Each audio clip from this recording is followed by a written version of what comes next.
Don't drink tea. It's your boy Neal back with another reaction video, guys. Here we are with Casually Explained Dangerous Australian Wildlife Tier List.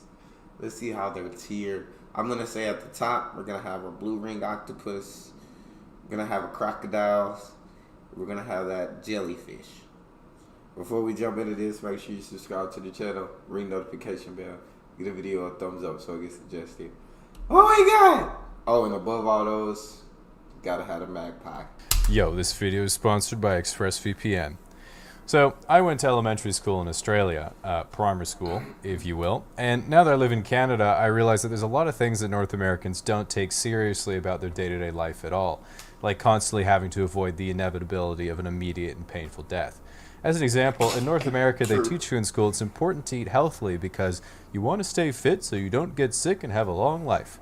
And you're like, okay, yeah, I guess. But in Australia, they make it very clear. Wombats have a... They teach you to do that, yet they make the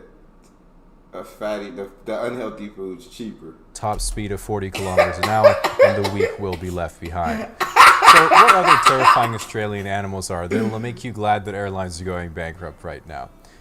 F tier. So first off in the F tier, we have all the Australian animals that are actually just really nice and are in fact completely harmless. Okay. So next in the E tier, we have animals that look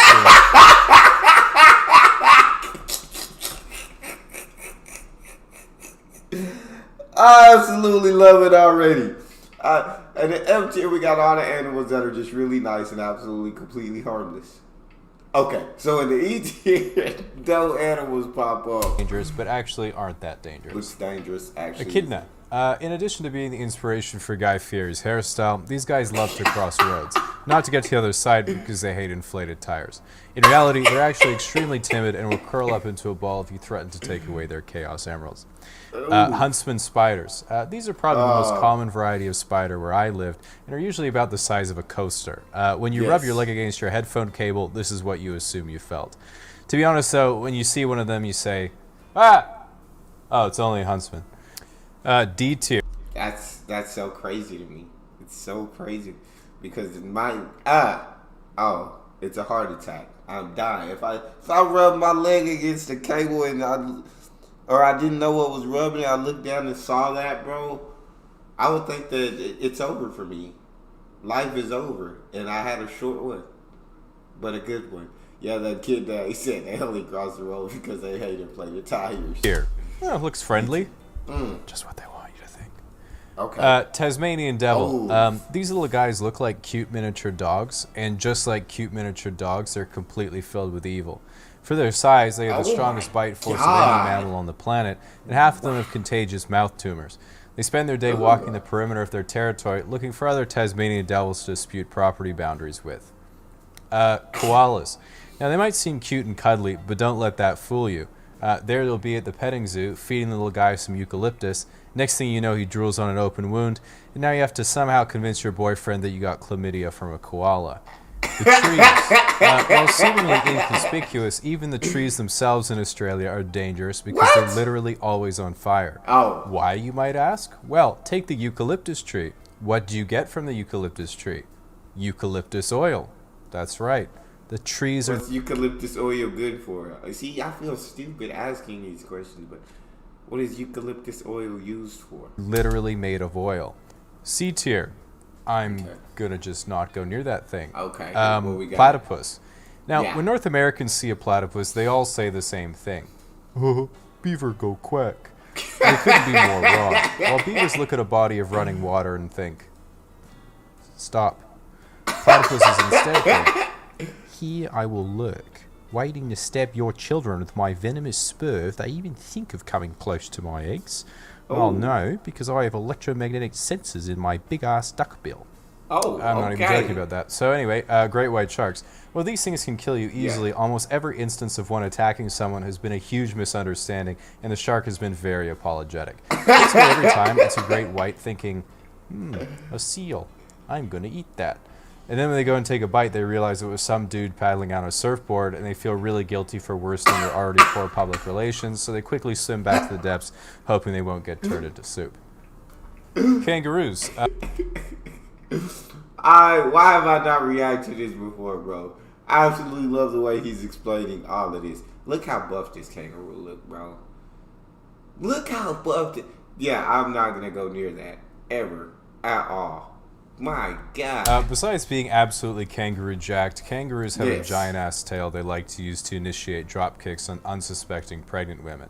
Well, they don't generally attack unless they're aggravated. They can be very defensive of their offspring. So be very wary if they seem to have something in their pouch, because it's probably a Glock. B tier. It looks dangerous because it is dangerous. What we got? Crocodiles. Crocodiles are B basically tier. the Venus flytraps of reptiles. I'm pretty sure they don't even have the ability to think. It's quite profound, honestly. If there were a crocodile philosopher, I feel it would be like, you must be patient in life. But when opportunity presents itself, you must sink your teeth in and never let go. That's a Mr. crocodile. What do you do if you feel like more and more that opportunity is just slipping away? Then I get him with my spin move. Jack jumpers, giant ants Then I get it with my spin move. with huge jaws that can jump like 2 feet high and are always Gee, angry. they can jump 2 feet. Ha! That can't be right. That can't be. These little ants jumping 2 feet. Bro, they be the king. They're the king of ants. If you can jump 2 feet as an ant, bro, you're the king of ants. I don't think there's an ant that can really F with you, bro. That's insane. They're basically wasps but can't fly. Except for the ones that can fly. If you get stung by dear one of these, God. it hurts a lot for a few hours and then you're mostly fine. Damn. 3% of people are allergic though, and they're absolutely not fine. Scorpions. These guys suck because they're somehow immune to crushing damage, but the good news is they're pretty dumb. So you'll walk into your bathroom and there'll be 10 of them chilling in the bathtub because they can't get out. Even though they have 3 attacks, they can only hit things that are coming from the front. So the best way of dealing with them is sneaking up behind when they're not looking and turning the faucet on. Trampolines. Everyone in Australia has had at least one friend with a shitty rectangular trampoline that has had all the protective foam eaten off by wallabies. At some point, you will get your entire leg lodged between the springs or have the whole thing crash through your neighbor's house on a windy day. A tier. Kills you. Snakes. Yes. Thankfully, there were no snakes where I lived, because I lived in a house. But if you go outside, there are a ton of these There were no snakes where I lived because I lived in a house. bad boys just waiting to be stepped on, which they typically don't act like they enjoy, but suspiciously seem to encourage. One of the most common venomous snakes in Australia is called the death adder. Yeah, death is literally its first name. Even if you're like, well, everything in Australia is upside down, so maybe it means the opposite. Well, guess what the opposite of death adder is? That's right, life subtractor. You just can't win, but always 2 steps ahead. Life subtractor. Stonefish. Stonefish are a dumb fish with an even dumber design because even though they hate being poked by children, they nevertheless decide to disguise themselves as a rock in shallow coastal areas. Like, bro, everyone's going to want to flip you over. That's like hating the microwave, but you disguise yourself as a cinnamon bun and then hide in the fridge. Funnel web spiders. Loves wearing functional boots.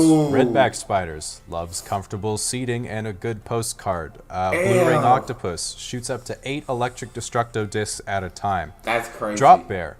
A carnivorous relative It's an 8 destructo disc at the same time. of the koala bear that's often The drop attracted to bear. barbecues and other public cookouts. Has been known to plummet up to 5 meters from eucalyptus trees onto passers-by. Has particularly sensitive hearing and becomes enraged upon hearing non-Australian accents or about American tipping culture. Its favorite food is Woolworths generic sausages placed diagonally on a slice of plain white bread, but will also settle for hundreds and thousands on a thick coat of margarine. Hates Vegemite.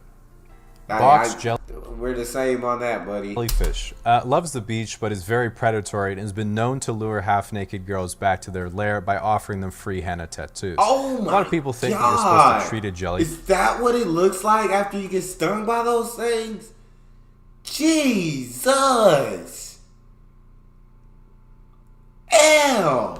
Fish sting by peeing on the affected area, but this doesn't actually do anything, and at the end of the day, you're just another weird guy at the beach peeing on their daughter's leg. Irukandji jellyfish. Along with being very painful, if one of these stings you, you can develop such a severe sense of impending doom that people beg their doctor to just end their suffering. That's insane. Telstra. Similar to the Irukandji jellyfish, they make you want to kill yourself. S tier. It kills everyone. And also happens to start with S. What we got? Stingrays.